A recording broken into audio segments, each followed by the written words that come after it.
সাপেখাতিত গছ পৰি এটা ঘৰৰ ক্ষতি কথম্পি প্ৰাণ ৰক্ষা এটা পৰিয়ালৰ কালি নিশা প্ৰায় 9 বজাত চৰাইদেউ জিলাৰ সাপেখাতি অঞ্চলৰ 2 নং কঠিয়াখুন্দা গাঁৱৰ ভৰত দাস নামৰ ব্যক্তিজনৰ বাসগৃহত কাখৰ ঘৰৰ বাৰীৰ ঢাপত থকা এজোপা উৰিয়াম গছ ভাগি পৰে পৰিয়ালটো ৰাতি শুই থকা অৱস্থাত ধুমুহাৰ ফলত গছজোপা গুৰিতে ভাগি অসম আৰ্হিৰ পকা ঘৰত পৰাৰ ফলত ঘৰটোৰ টিনৰ লগতে পকা খুঁটা ঘৰৰ আচবাব বহু পৰিমাণে ক্ষতি হয় গছ পৰাৰ ফলত পৰিয়ালটোৰ লোক সামান্য পৰিমাণে আঘাতপ্ৰাপ্ত হৈছিল যদিও ৰাতিয়ে চিকিৎসা কৰে বুলি জনায় চৰাইদেউৰ পৰা ৰাতুল গগৈৰ ৰিপৰ্ট এনি ভইচ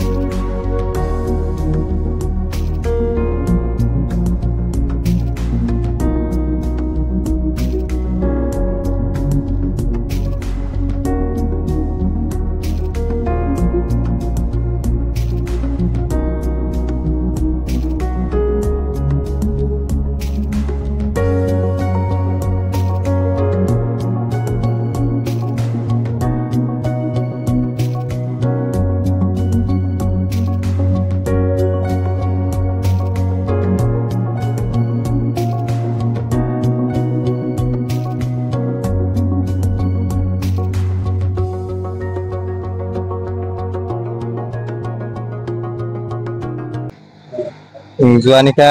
প্ৰায় 8:30 মানত বতাহ দিয়াৰ ফলত আমাৰ ঘৰত মানে গছজোপা পৰে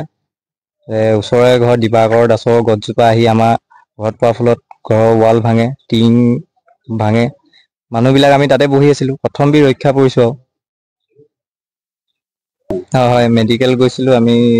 মানে মানুহজনী তাতে বহি আছিলে ছোৱালীজনী লৈ পিনি চেঞ্চলেছ হৈ গ'ল তাৰপৰা ৰাতিয়ে আমাৰ ঘৰৰ ওচৰৰ দাদা এজনৰ লগত গৈ পিনি মেডিকেল গ'লোঁ কিমান বস্তু ক্ষতি হৈছে ক্ষতি হৈছে মানে ৱাল ভাঙিছে টিং এক চাইড বেয়া হৈ গ'ল আমাৰ আসাম টাইপৰ গোটেই ঘৰটো এটা ৰুম গ'লগৈ